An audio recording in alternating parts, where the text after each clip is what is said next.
Hello and welcome to today's video. I'm Common. I'm 37 weeks pregnant with baby number 2, and today's video is a birth and baby prep that is not found on your typical checklists. The why behind this video, if you are familiar with me, you know this already, but I am a deep diver into topics, a lot of research, a lot of thinking about it, a lot of talking to people, and I did so much prep before we had Elba through preconception and through pregnancy, such that I really know what a difference it made to my experience having done that preparation. Also very apparent to me what a difference that made to my experience, my well-being, my enjoyment, the fulfillment that I got from my parenting, as well as the parenting decisions that I made, especially when I talk to other moms and I talk about some of the things that I looked into and the choices that I made. And a lot of the responses I get was, oh, I wish I had looked into that. I hadn't even considered that. I didn't even know that was a thing that would have made such a difference to my experience. A lot of things around people feeling very vulnerable, very insecure, having a lot of other external influences on their parenting, maybe struggling with their relationships as a result of certain things that maybe would have been helpful if you and your partner clarified that before the time or spoke about it or had additional resources to that.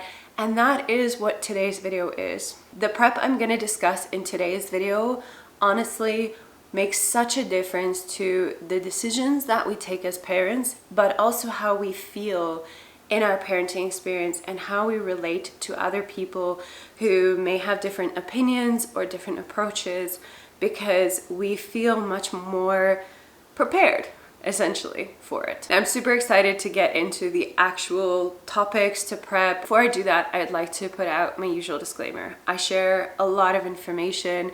I might have strong opinions about how I choose to do things for myself, for my children, for my family, but I'm putting that information out there for people to have it and to choose what they do with it.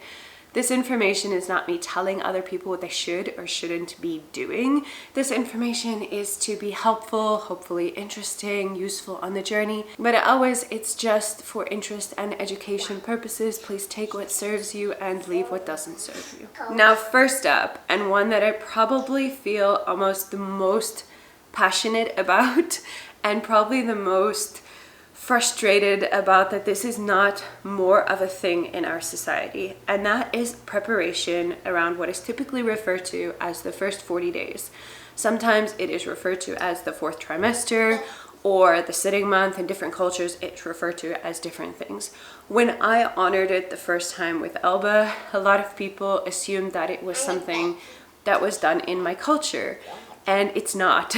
It was something that I researched and was like, this is so important, and I spent so much time with my husband preparing, being on the same page around the importance of it.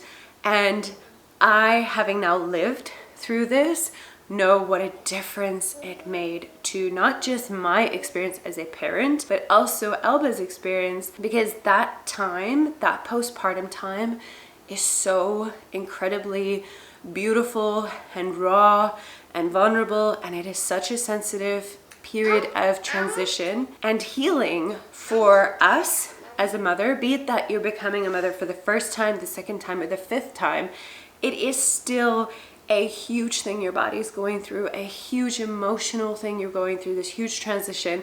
And also, it's the biggest transition your child is ever going to go through, literally going from the womb to the world. For me, it's not just important for the mothers, but also very important for babies, that we honor this very, very sensitive, sacred time. Now, when I share with people the practical ways to go about honoring this sensitive period of time or the importance of it, the responses will range from, I didn't even know that was a thing that would have made such a difference to my experience, like looking back, that makes so much sense, etc. Or I get the response of, no, that's not a practical reality for people. We don't have enough support for that.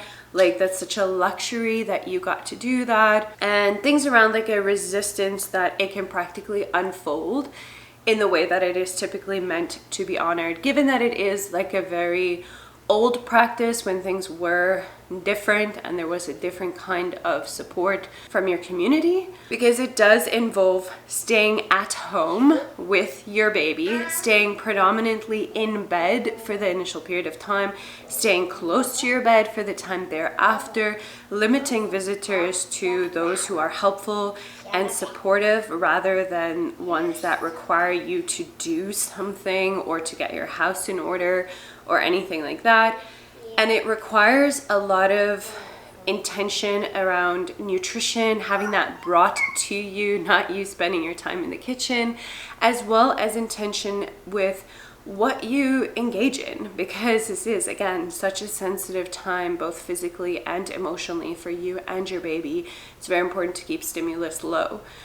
Now, when I talk about that, you can see why some people may not think that that is a practical reality in our modern society. But this is where the prep comes in. The prep is firstly understanding the importance of it, understanding that this, even though other people may consider it a luxury, we should be considering it a necessity. We should be considering it a vital part of entering into parenthood for however manyth time. Like, it's not something you do just the first time. And while we may not be able to control how other people see this period of time, we may not be able to have the type of village that people had back in the day, but we can prepare in a way that allows us to honor this. And as an example, I moved to a new country when I was 20-something weeks pregnant. Alba was born a few months after we had moved to a new country with no friends, no family, very limited finances. My husband was working full-time at the time that Alba was born, like full days of work, and we still honored the first 40 days and even a little bit longer, because it doesn't have to be limited to 40 days, but that would be like the minimum period of time. But we honored that so strictly. Having now done it, there's things that we're going to improve on, and I'll share that in another video, but we honored it more strictly than other people that I know that are familiar with the concept, that even that at the time had more resources than we did. And it was because of the discussions we had had that we really believed that it was so important to do, that we found a way to do it in a modern world with no family, with no friends, without the ability to just outsource it and pay for things. We still made it work. And I share that to say that if something is important to us, we can become very resourceful with figuring out a way to make it work. So the prep is understanding why this should be important in the first place. And then the preparation is how to go about setting up systems and things to be able to honor that time. I read a lot, but I did find that this was one area where there was lacking like lot of practical ways to go about it. So what I did the first time was I shared every single day in the first 40 days what I did, what I didn't do, what I ate, how I approached healing, how I approached like bonding with baby and the transition and everything. So what I'm going to do this time, and feel free to follow along, is I'm going to write blogs on my website for every day, and it will include everything that I do from an intentional nutrition perspective, but also how we do that. And we still have a toddler, and we live in a modern world where we do not have the family around us. So I'm hoping that by sharing that information, it can give other families some ideas about how they can incorporate that into their transition for themselves and for their babies. And this is very important for subsequent babies as well, because a lot of the time there are characteristics that are associated with second children that may appear to be random, but it may also be associated with the fact that there were certain things that were not honored as much with them, simply by the fact that your family was larger and you needed to spread your resources differently. Right, so my website is linked down below. You can subscribe to that if you would like to follow along on that journey when I go through that again. Next up on the topic of preparing is breastfeeding. Before we had Alba, I had no assumption that it would come naturally. I would just know what to do. I wouldn't be worried. All of those things that I had heard from other people who said, oh, I thought it would just happen, and then it didn't happen, and then they faced some challenges. I went into it with a mindset of like, I may have challenges, so I'm going to research, I'm going to read. I watched countless videos of like how a good latch looks. I read the whole Leach book. I made little notes in it. I had a part marked out for my husband that if I was struggling, like things that he could say to me to be supportive. And I had a list of resources that should I have specific challenges, like who would I consult about those challenges. And the reason I did all of that is because I watched other women go through this and I heard their experience. And a lot of the time what would happen is you're in this like vulnerable time. Of course, you're so worried about your baby's well-being and if they're getting enough. And now you're very sensitive, and whoever is in your environment may be well-meaningly giving you advice and telling you what to do. Mommy? And you're in the susceptible phase, so you might implement whatever they say and later reflect on it, and it may not have been what you wanted to do or what you then in hindsight thought was best to do, and that might have compromised your breastfeeding journey relative to if you had the right kind of support and the knowledge before the time of who you want to consult, if you want to consult anybody, but also having knowledge that helps you to feel more secure so that you don't panic about stuff like whether your baby is getting enough or not, and to know what to look out for, rather than a lot of times someone will try to pump as a measure of how much milk they have. And that's not accurate because pumping is not the same as what your baby's getting. Different babies may need more or less. They may feed more often than other babies. Your breast may store milk, so to speak, differently. It may take a little bit of time for certain things to get established.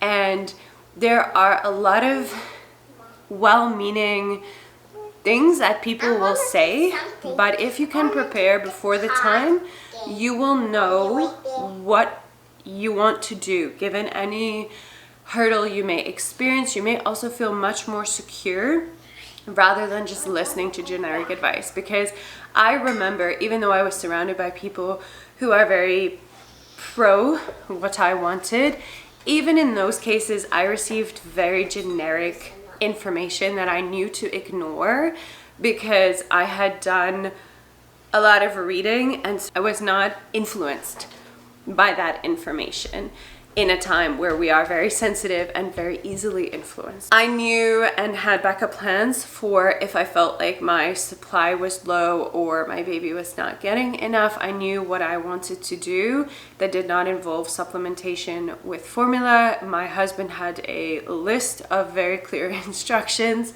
on what to do if I was not able to make that call. And then I actually ended up with an oversupply. And a lot of the time when someone is dealing with an oversupply, they will often try to pump for relief and find that that is making it worse, or it makes that the oversupply continues for like quite long into their breastfeeding journey.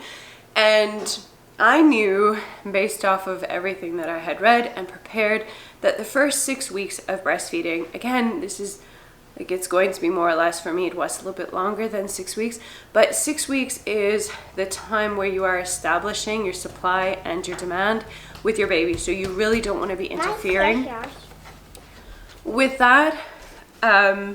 Especially not if you have an oversupply. So I knew that if I wanted to remove any milk for some kind of relief in the discomfort, it was really, really minimal, so as to not encourage my body to keep up with this level of production, but rather to regulate to how much my baby was having. And I knew things like, for example, people will say that the haka is just like a collector, and that's not accurate. It has suction, and for someone who has an oversupply, it can cause further issues. It can increase your risk of things like mastitis and so forth. So I knew, like, having bought it before the time, thinking I was going to use it all the time, I knew to stop using that based off of the situation that I was dealing with. And if I wanted to catch it, rather use an actual just like let down collector that has no suction whatsoever. There was more things around breastfeeding, so I knew what I would want to do, as if we identified that there were latch issues around lip ties and tongue ties, because I did not just automatically want to snip it.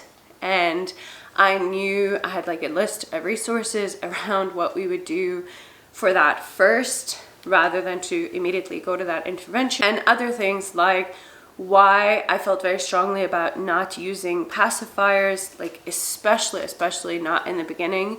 I don't use them anyway thereafter, but they can interfere with your breastfeeding journey, and a lot of parents are not aware of that. So there's a lot of things that parents may do because it's common and lots of people do it, without realizing that it can really interfere with their breastfeeding journey if that is what is important to you. The whole point of preparation is not me saying that these are the things that you should value, these are the things that you should do. The point of being prepared is that you are making informed, empowered decisions. You are not doing things that later you're like, oh, I didn't know that that was going to do that, or I didn't realize that, or oh, I wish I hadn't have done that. Obviously, we're probably going to have things like that, but the more you're prepared, the more you know ahead of time, okay, these are very important things to me. This is the way that I would like to preserve it. If I experience challenges, these are the kind of resources that I can turn to. And you don't feel like you're such a, I want to say like victim to it, just reacting to any challenge that is coming up and feeling like you just want to keep implementing things, and they're not feeling like you have the time or the capacity to really reflect on those things that you're implementing. So if we prepare ahead of time and know that our brain is going to be mush in the sense of like information at that point, because we're taking in so much information from the transition and from our baby, that is not the time where we want to be researching something. So it's best to do that before the time, and I know what a difference that made to my experience. The other huge thing that was really valuable for my breastfeeding preparation was that my husband and I had extensively discussed, and this is true for literally all of parenting topics. We discuss this stuff like long before we get there, and I'll cover that in a little bit. But with breastfeeding in particular, we were on the same page about what was important to us, how we wanted to go about it, and how he can support me to do this that does not involve him feeding our baby. And again, that's really important when you're struggling, for your partner to know what will feel supportive for you, what will be helpful for you. So he did everything else so that I could focus on this. He did things to help me if I was in discomfort or in pain, but he did not offer suggestions that he knew I did not want to bring in or consider. And that was really valuable because it's also new for them. And it's also helpful for people in our lives to know what we will find supportive and what we will find not supportive. The way that I approached breastfeeding was that if I was struggling, I wanted someone to problem solve with me. I didn't want someone to be like, oh, you don't have to do it, don't worry about it. And that may be different for different people, but my support system, i.e. my husband, knew how I wanted to be supported. And that really makes a difference when you don't feel like communicating that in the moment and you are having a hard time. Next up, we have a topic that maybe some people don't like to talk about, and that is safe bed sharing and co-sleeping. Yes, I do think that every single parent should know ahead of having a baby how to safely bed share and co-sleep, just in case.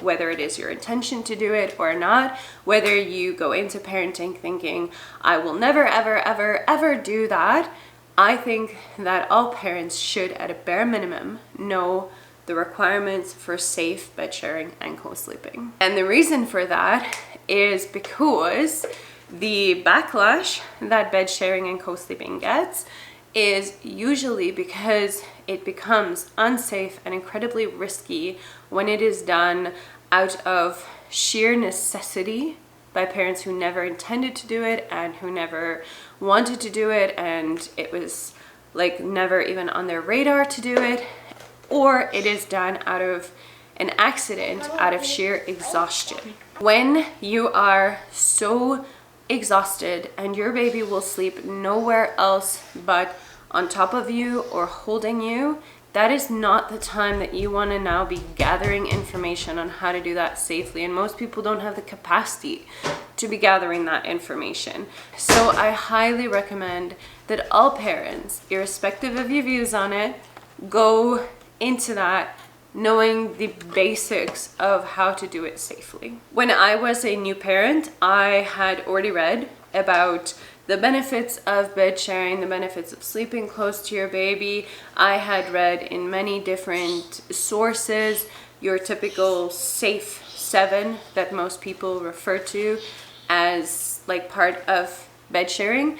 But when it came to the actual practicality of that, I felt like it wasn't enough just the safe 7. So in my postpartum period, in the middle of the night when I was nursing my baby, I would stay awake listening to James McKenna's Safe Infant Sleep book on Audible.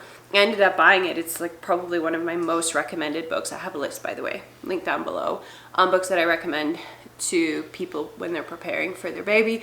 But it was such a wonderful resource around truly understanding why a lot of policies may recommend against bed sharing, and then it feels like so natural for moms to do, and really understanding where those risks come in and where the stats come from and why so many people will just simply say like it's not safe to sleep that way as like a blanket statement when there's a lot more to it. And I think having that preparation to understand what is incredibly unsafe is exhausted parents falling asleep with their babies. That is unsafe. Not people who are prepared, getting some rest because of the way that they're sleeping, who have set up an environment in a way that, not just the environment, but also like your habits and other things to ensure that the way that you are sleeping with your baby mitigates risks. The other reason why I think it's so important to engage with that information, at a bare minimum, understanding what is safe, what is not safe, and making sure that you mitigate like the big risks around how you sleep with your infant, not falling asleep, etc. But the other reason that I recommend that parents engage with work like James McKenna's work is to understand like when they end up doing this out of maybe necessity or that's just what feels best for them. I see a lot of parents carry some kind of guilt and shame, and it's like the secretive thing where people say, oh, but I don't bed share.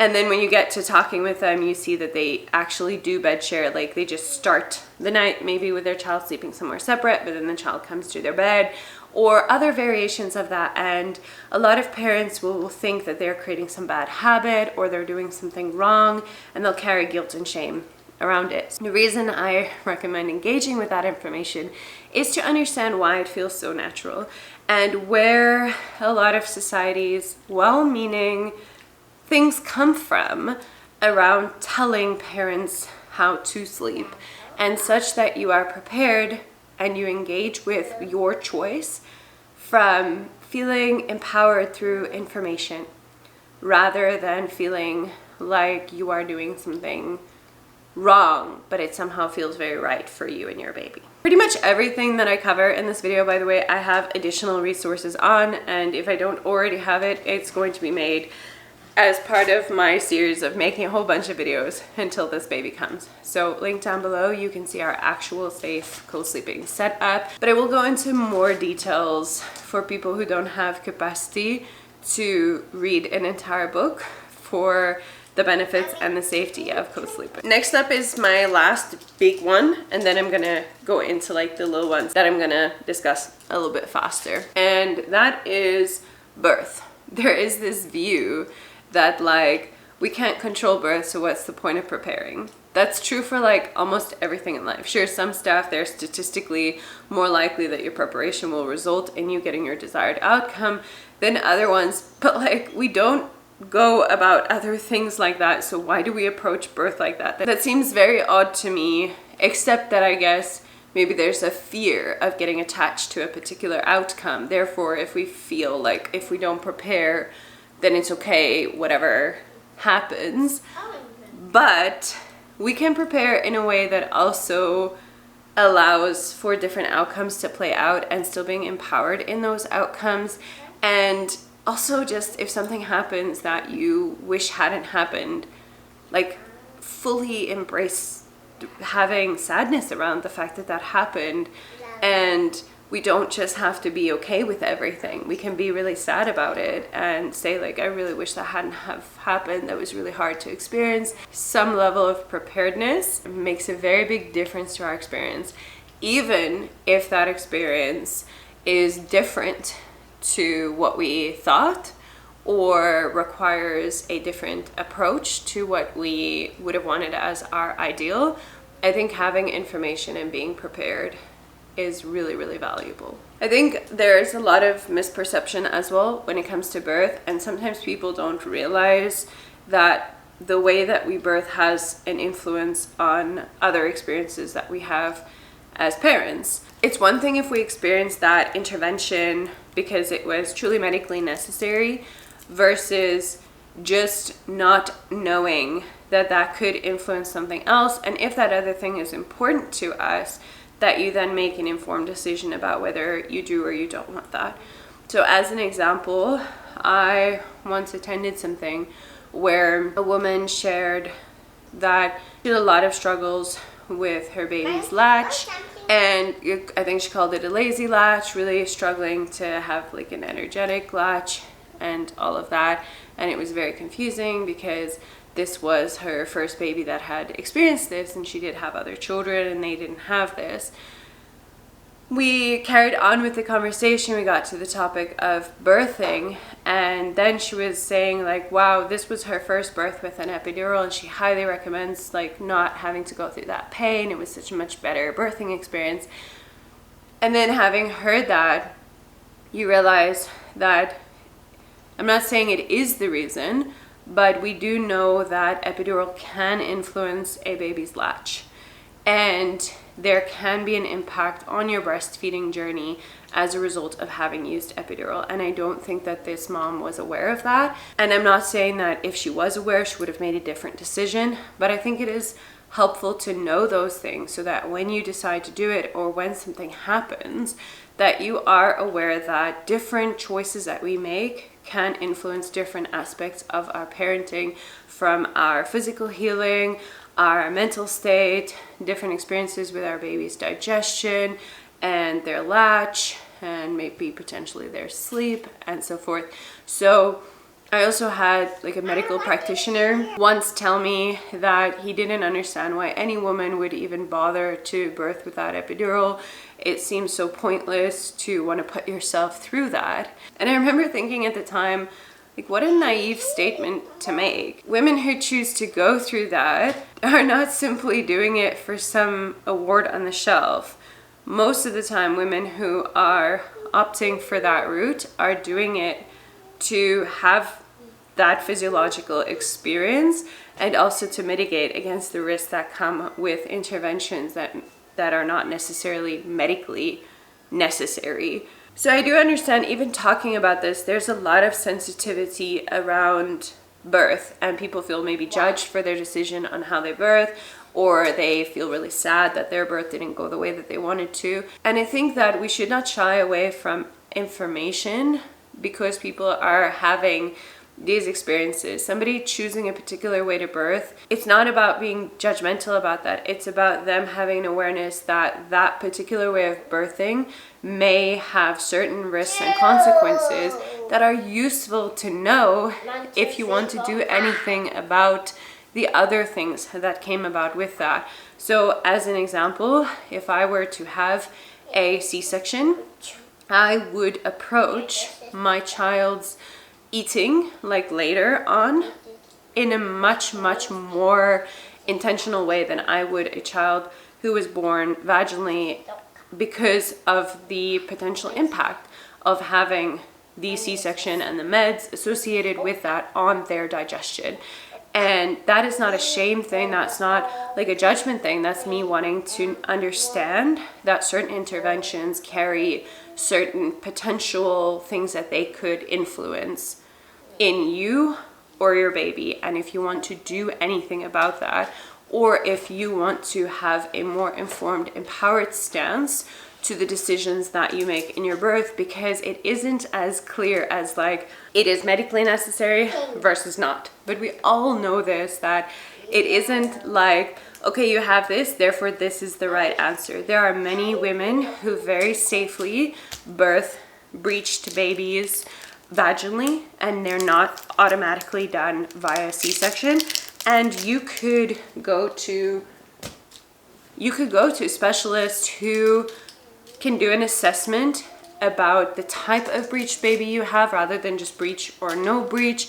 And you could find physicians that are comfortable with that, or explore other options if you so want to do that, where sometimes women don't even know there are options. And I think what's helpful about being prepared, again, is not about pushing what I chose to do or the things that are important to me. It's about when we are in the vulnerable state of pregnancy and birth, and you're worried about your baby, and that's all that's important to you is that they are safe.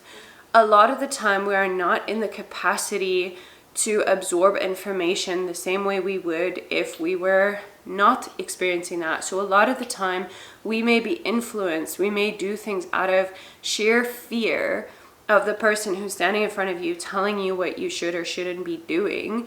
And in that moment, you just make a decision that you later reflect on and wonder if you would have made a different decision had you had different information. And again, we have to be realistic that what we deem to be medical consensus, it's not as simple as this is safe, this is not safe. I'm gonna give you a very personal example. To me, Alba was a single umbilical artery baby, and it was not mentioned to me at all that doing a home birth would be risky. There were other things that you just rule out. But then, having spoken to other women who also had all the other things ruled out, who had no additional risk factors, same as me, they were scheduled for C-sections at 38 weeks. The difference being the choice of practitioner and the country that they were based in and the medical system of that country.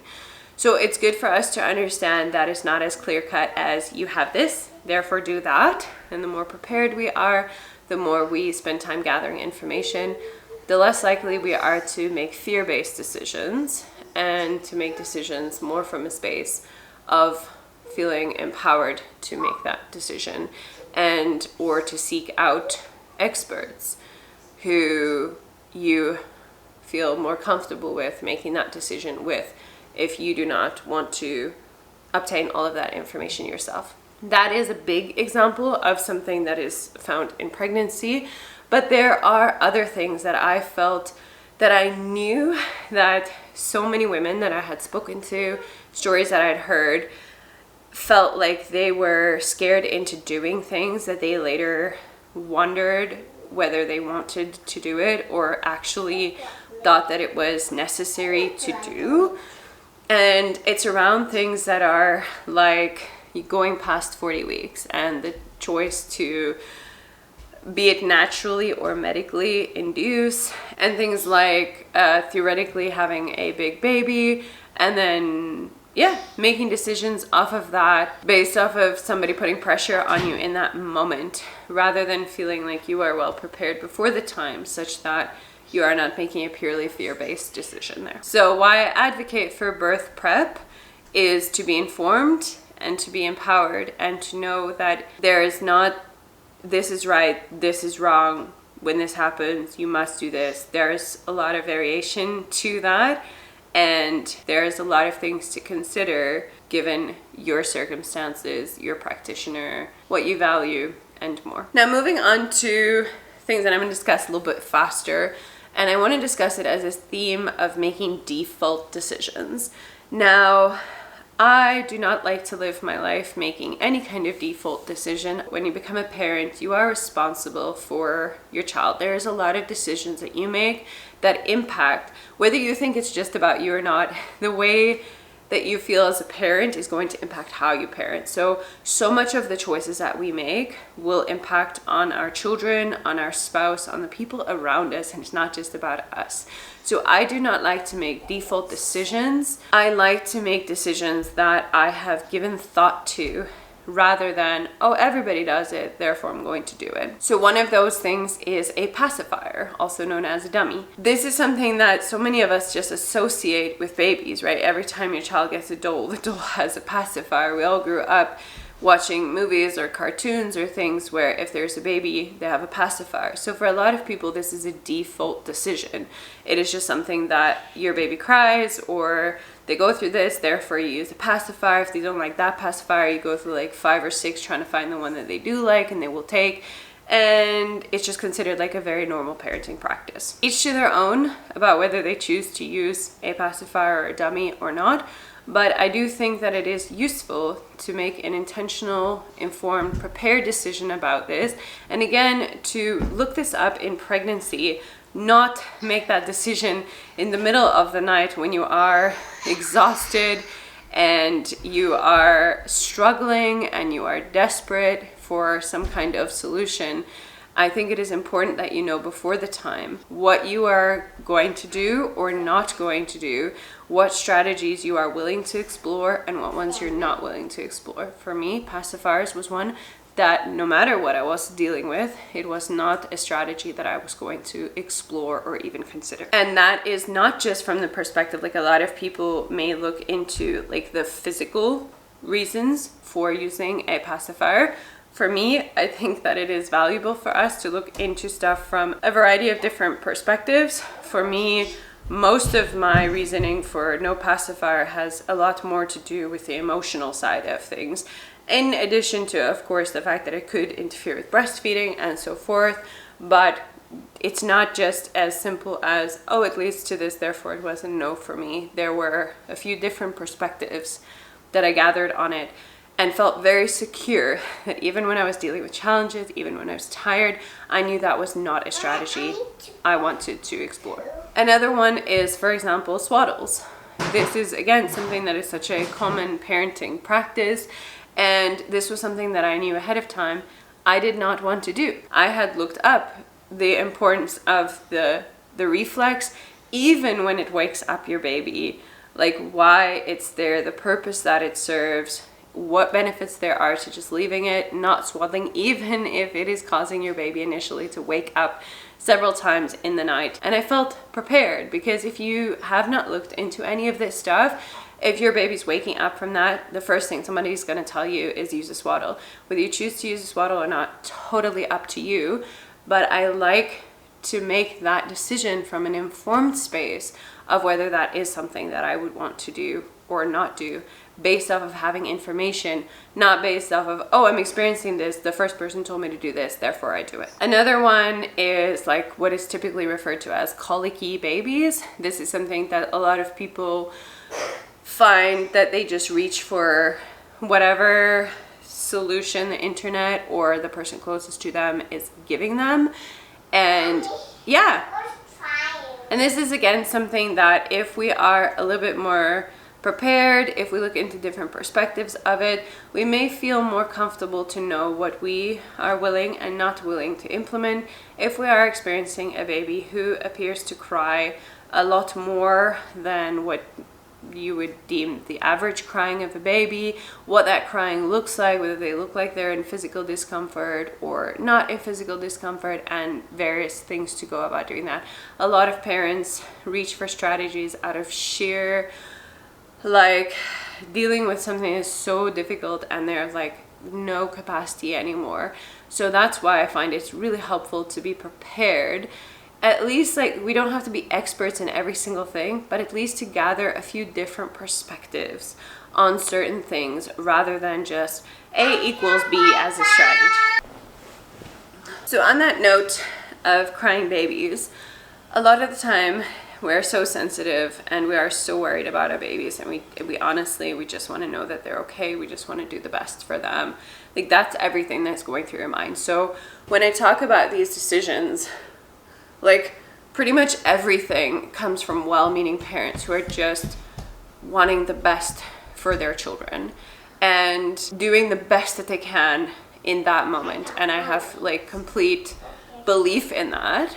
But I'm also sharing that if we are prepared and have different information, we may have a better experience when we are experiencing challenges, as well as feel like we can implement better decision making because we are prepared and we are informed. But then on that note is understanding health and well-being metrics of yourself and of your baby so that you feel more at peace around what to look out for and what to consider something to do something about, or what is simply just a variation of normal, nothing to be concerned about, something that you can monitor and see how it plays out. And as someone who was very anxious, like postpartum, around like anything that my baby experienced, like I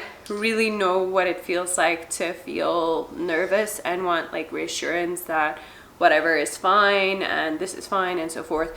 And a lot of parents experience that same nervousness that I did, and then they may go for a kind of a checkup and hear things like their baby is not weighing enough or their baby is too small and things like that, and then they might become very scared and implement things from that space, which may or may not be necessary. But I did find it very useful to know like what amount of weight loss is typical and healthy, or actually a concern, along with other metrics of determining how your baby is doing, in addition to things like weight, like input equals output, how they're looking in terms of alertness and things like that. And that really helped me to know whether it's really dire to implement something in that moment, or if I really do need to change up my strategy or something like that. And it was very difficult to gather resources on understanding like what is something that you just leave, monitor, and actually it will resolve on its own versus something to intervene with. And there's a book, again, you can check out my book recommendations down below, that I found. It's a really old book. I'm really hoping that somebody writes a new book on this topic, but it was really great, by a pediatrician, to understand like what is actually a concern, what is something like really go get medical attention ASAP, versus your baby can heal from this by themselves at home with certain home remedies or no remedies whatsoever. Next up, we have a few things that are very in line with my natural parenting approach. However, I still want to say that there are things that I think that most parents would benefit from having this preparedness, or at least looking into it and considering it as an option to parenting. So the first one, cloth diapering. Now hear me out before you roll your eyes and think like, oh my gosh, no, never, gross, it's way too much work, it's this, and this. I did it from a few different perspectives when I first became a parent. I also got literally every single type of cloth diaper to try out to know what worked. How was the noise? I think it's just the neighbor in the bed. What worked and didn't work. Mama, and it was shovel.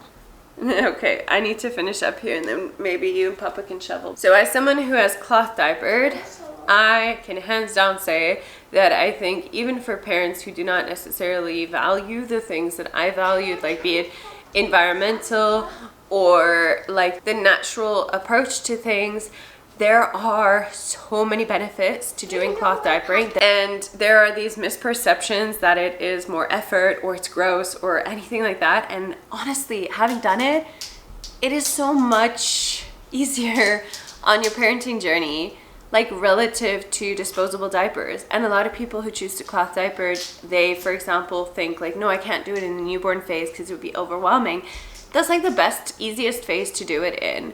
And it will be other things like, oh, I need to have disposable diapers, like as a backup in case we leave the house. Again, having done it, like, it's so much easier to not do any of those things. So I really think that it's something worth considering, especially because the default now is disposable diapers, where that was not an option for a long period of time. So in my cloth diapering videos, I will go more into this, maybe the types of cloth diapers if you want to know more about that, like how the wash routines are not complicated at all, how it is not a lot more effort for you, all of those things. And I can give the actual numbers and the actual facts and all of that, but to keep it short for this video, if you cloth diaper, your baby is much less likely to get any type of rash from your cloth diapers. So that is one less discomfort for your baby to deal with, but also less things that you need to deal with as a parent. The other thing, when you cloth diaper, you don't use bum cream.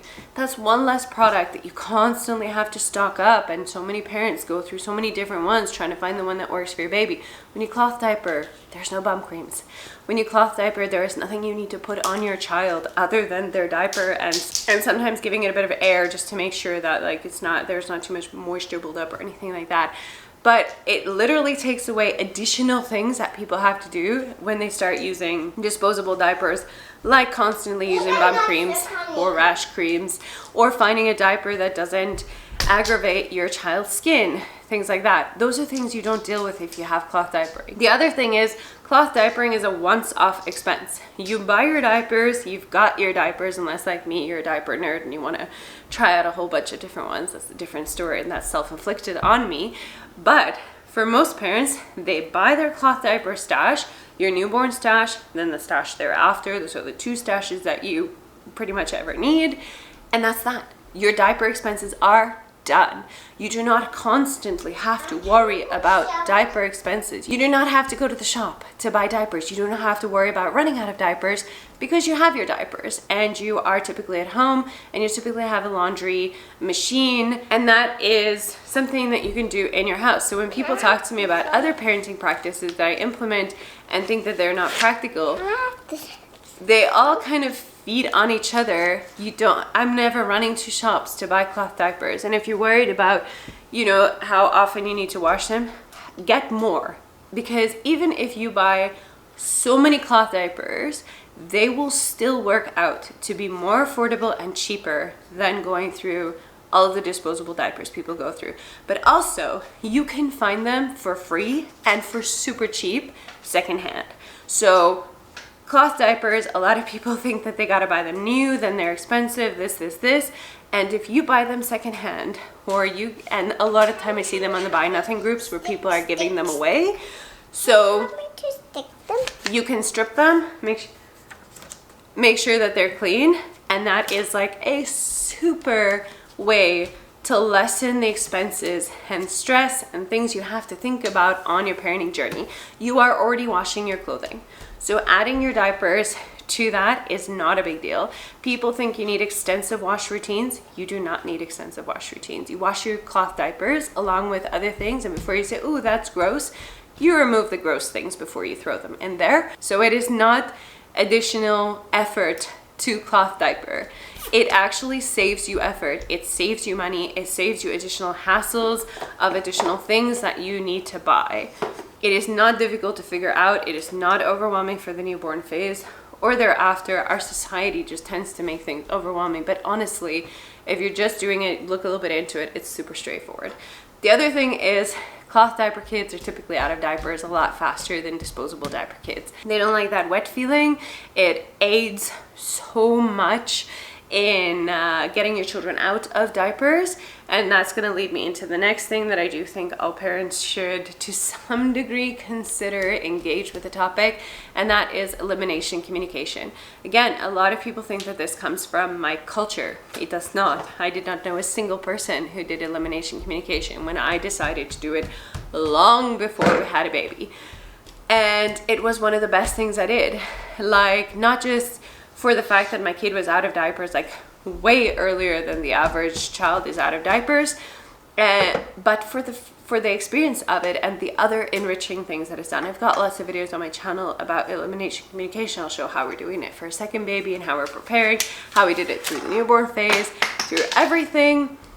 And honestly, it is a little bit more intentional effort when your baby is a baby, but you reap so many benefits from it that uncomplicate your parenting journey later. And there is stuff you don't have to deal with later when your child is a toddler and having big feelings, and then things are more difficult to do. So to me, the moment that I even engaged with elimination communication, it made so much sense. And I was like, of course, like, why isn't everybody doing this? I understand why not everybody's doing it. I don't think everybody should do it. But that's just to illustrate my point, where a lot of people don't even know that it's an option. They don't even know it's an option to do it part-time.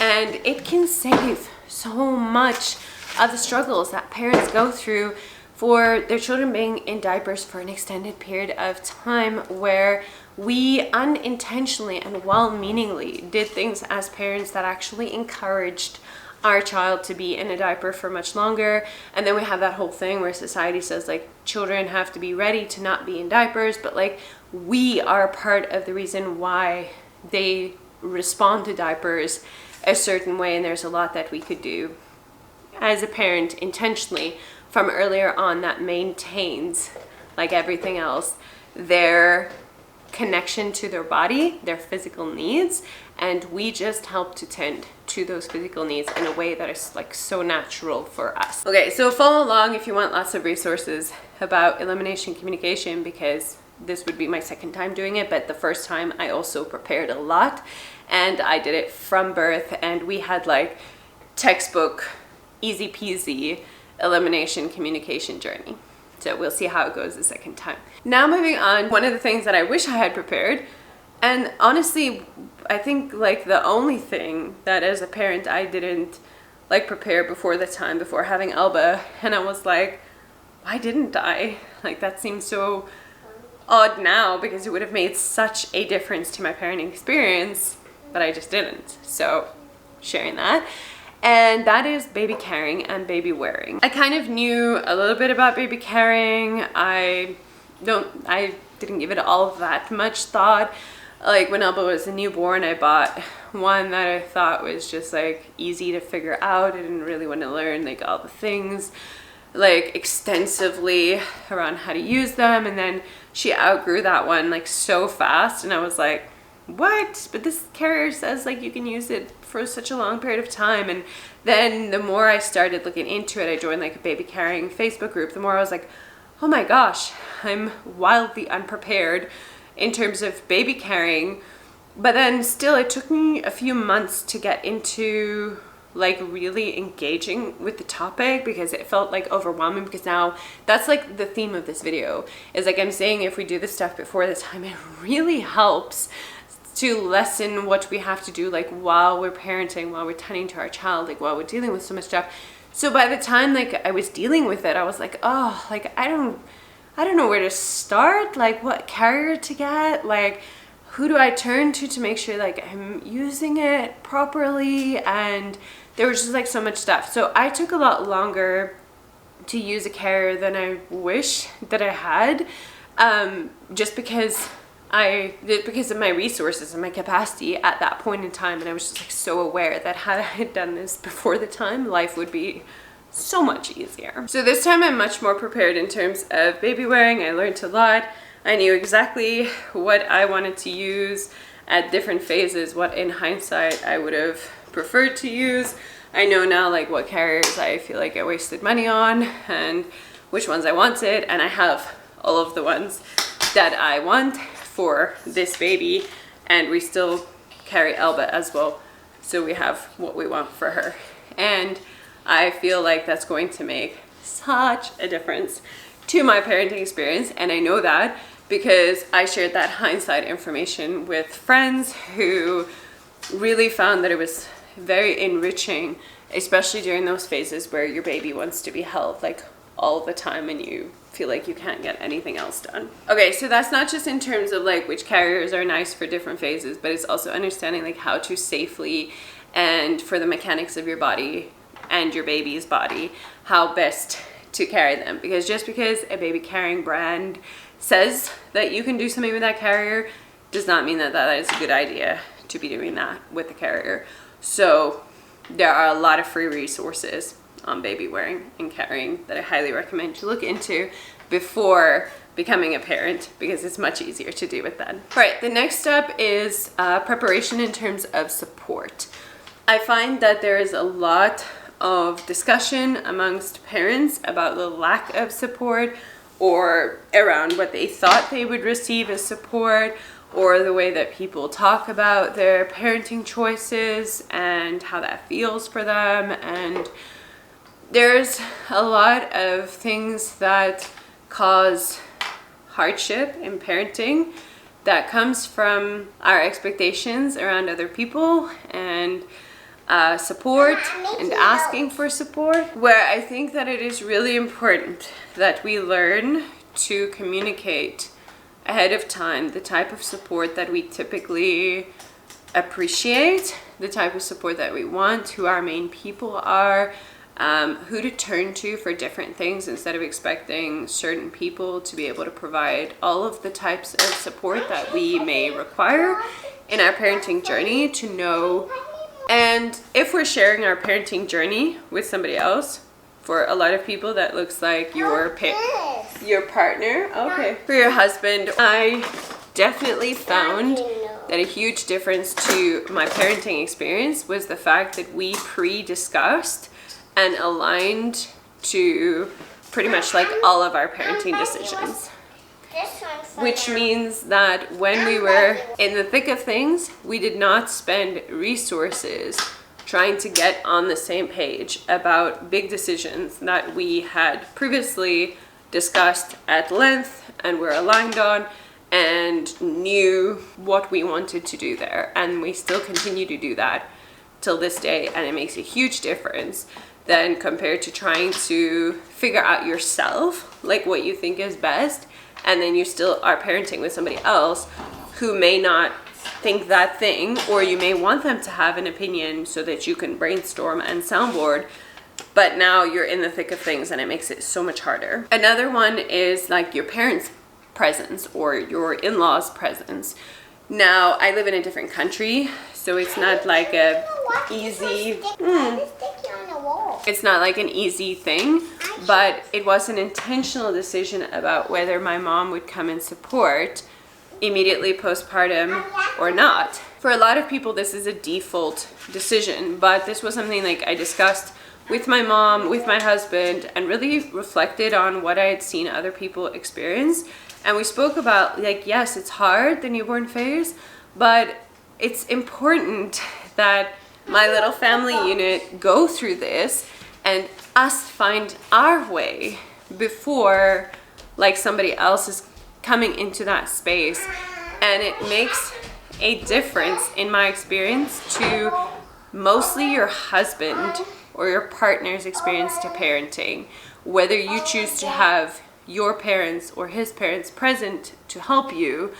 I definitely found the resourcefulness, the helpfulness, all of that of my husband versus people who got their parents to come and help, because the husband typically gets like moved out and you may rely then on another woman or something like that. While it might feel easier in that moment, easier short term is not always the most beneficial thing for us long term, and what is best for our families long term.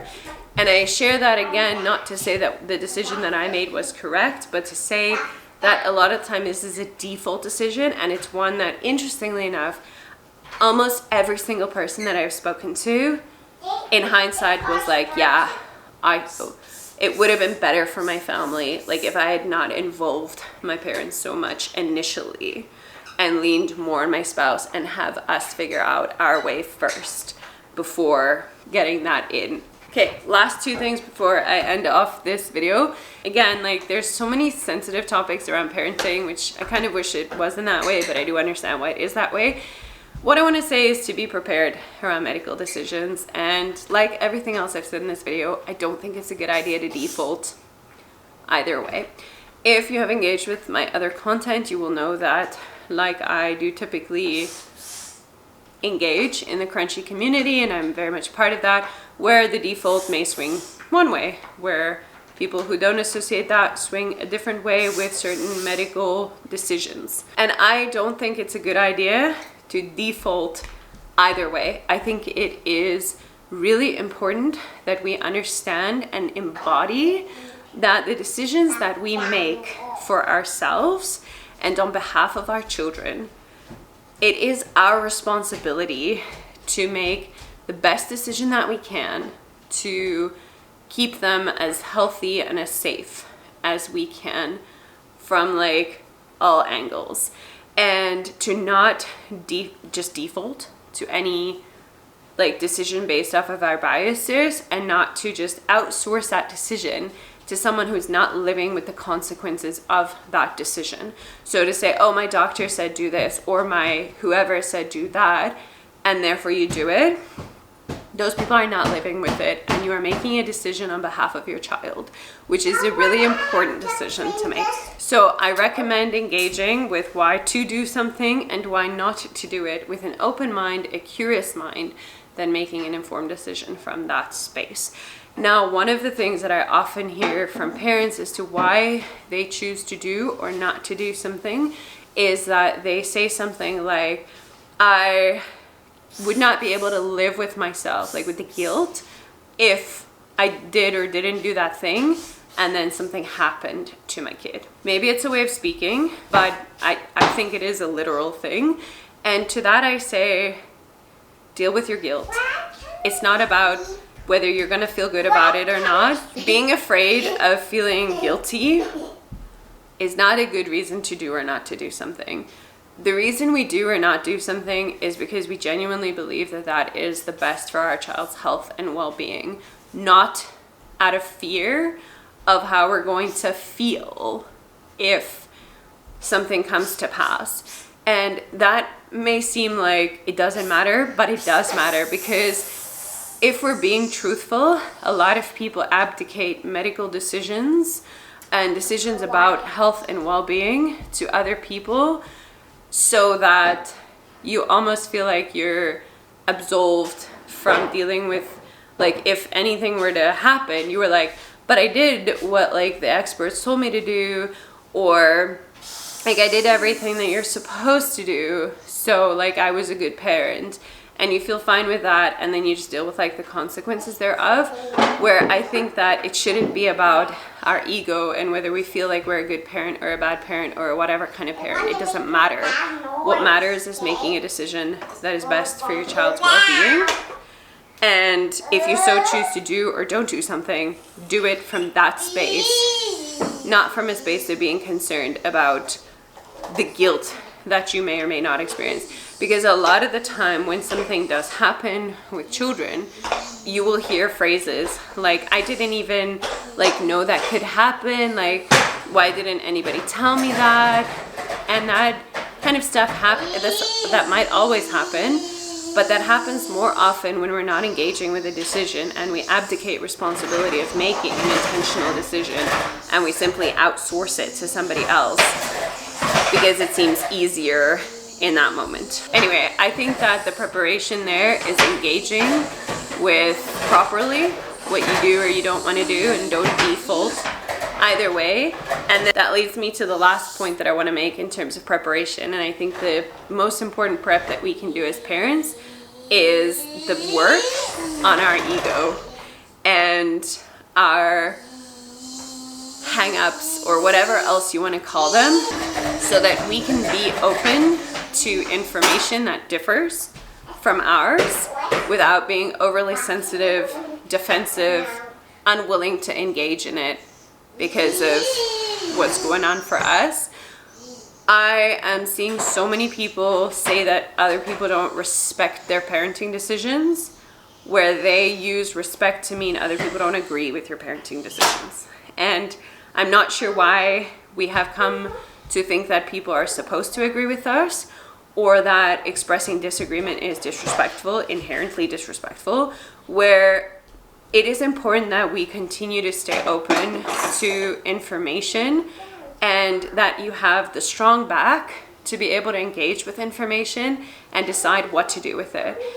And what I mean by that is just because you're receiving information, you can be like, oh, that's cool, and that doesn't resonate with me, or that's something I might want to look into later, or like, nah, that doesn't, like, from everything I've read or experienced, like, that doesn't seem plausible or whatever. But the point is to be able to engage with information that differs from the view that you hold from an open and curious space, but you're not becoming wishy-washy and influenced by like every little bit of information that comes your way. You have, again, strong back, but open front to be curious.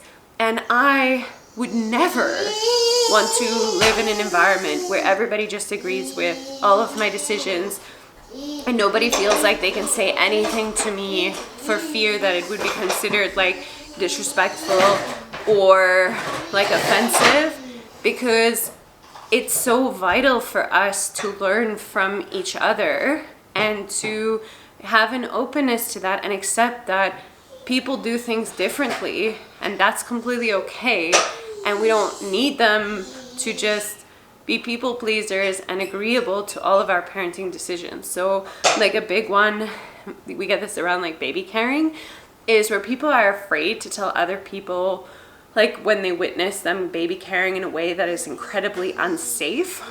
And because we live in this society where people are like, you can't tell me what to do, and like how I parent, you need to respect that, and this and that. But like then we have the same thing where truly scary things happen, really heartbreaking things happen, and someone will be like, well, why did nobody tell me? So we have this like difficult thing where it is like people almost are very sensitive to information where you could choose what you do with it. And it's still better to receive the information, even if it's being told to you in a way that doesn't feel easy or good. It's still better to know and decide what you want to do with that information than to not know and end up with something bad happening or regretting it because we have this like egotistical resistance to somebody making any kind of comments about our parenting. I do not mind people commenting on my parenting. I do not. I appreciate when people on social media message me to say like, hey, I saw you did this. I'm not entirely sure if you know, like it might not be safe and so forth. And like sometimes it's stuff that I do know. And then I say like, thank you so much for like taking the time to message me and telling me.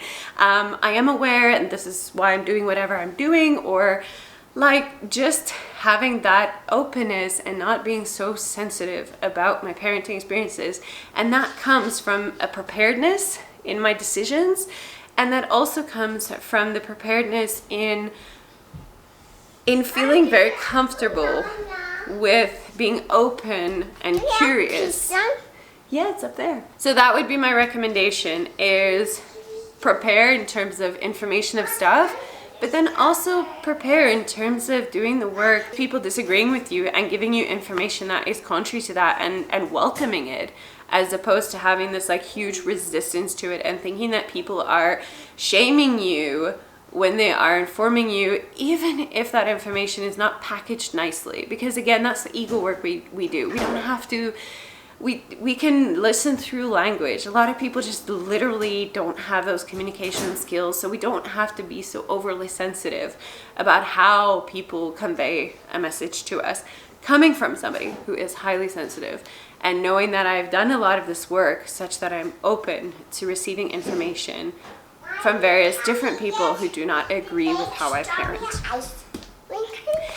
And that brings us to the end of today's video. So thank you so much for being here with me today. I hope that this information was interesting and valuable. I am done. And I will expand on a lot of these things in other videos in terms of like the actual information. And that one on. Yeah, if you like this video, please like this video. And that one. And remember to subscribe to my channel. Yes, we're gonna do that now, okay? I was 7. Subscribe to my channel and I was 7. let me know if there's anything in the comments that you think that I missed in terms of being prepared for baby and birth during pregnancy. Bye.